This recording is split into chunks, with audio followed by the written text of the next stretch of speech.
Paul is joining us now live from Iowa. Senator, always good to have you here in the Situation Room. I just want to be precise on the issue of Iran. When it comes to Santorum saying he's ready to bomb Iran to prevent it from getting a nuclear bomb, your dad has a very different position. Just outline what your dad's position as far as Iran is concerned. You know, Ron Paul doesn't want Iran to have nuclear weapons. He thinks it could destabilize the Middle East. But should they get nuclear weapons, he thinks that there are some choices and that we shouldn't box ourselves into a war. Interestingly, 2 days ago, the head of Mossad, Tamir Pardo, said exactly the same thing. If we keep saying that it's an existential threat to Israel, we box Israel and the United States into a cataclysmic war without a choice. And I think people like Santorum are dangerous in the sense that I don't think they're thinking through the issues of what the unintended consequences of war are. And I think what the American people need and what Republicans should think about is you want a commander-in-chief who's in charge of nuclear weapons, who will not use them carelessly, who will not take the nation to war carelessly, and who also understands that Congress gets to vote on declaring war. One man should never decide for our country to go to war.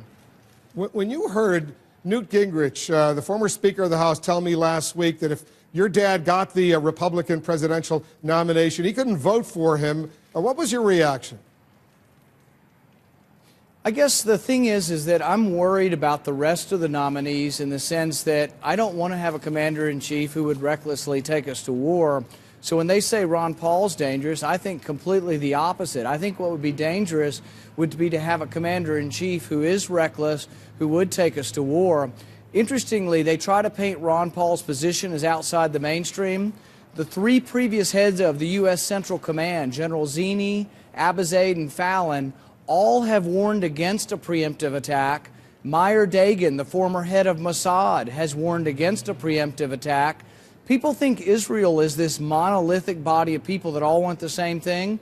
Israel has divided opinion on this. Two heads of Mossad, the previous head of Shin Bet, the previous head of the military intelligence, Gebi Ashkenazi. There are a lot of people who have expressed some doubt about whether or not it's a good idea to invade or have a war with Iran.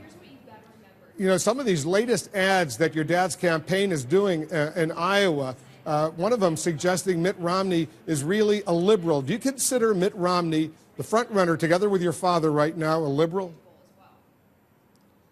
You know, I'm unaware of that. I know that the campaign is putting out some things on Rick Santorum, talking about how he voted to double the size of the Department of Education, how he voted for No Child Left Behind, how he voted for Medicare Part D, the largest entitlement program in the last decade, and how Rick Santorum has also supported foreign aid repeatedly.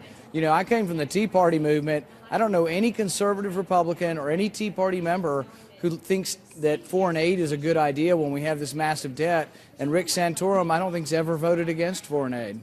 So you go so far as to call Rick Santorum a liberal? Well, what I would say is that as you rise to the top, you get more scrutiny. And welcome to the top tier, maybe, for Rick Santorum. If he does well here tonight, he's going to have some explaining to do. He's going to have to explain these votes. Foreign aid is not something the vast majority of the Americans support, but definitely not conservatives. Most conservatives thought Medicare Part D, the expansion of a Medicare when Medicare was already short of money, wasn't a good idea.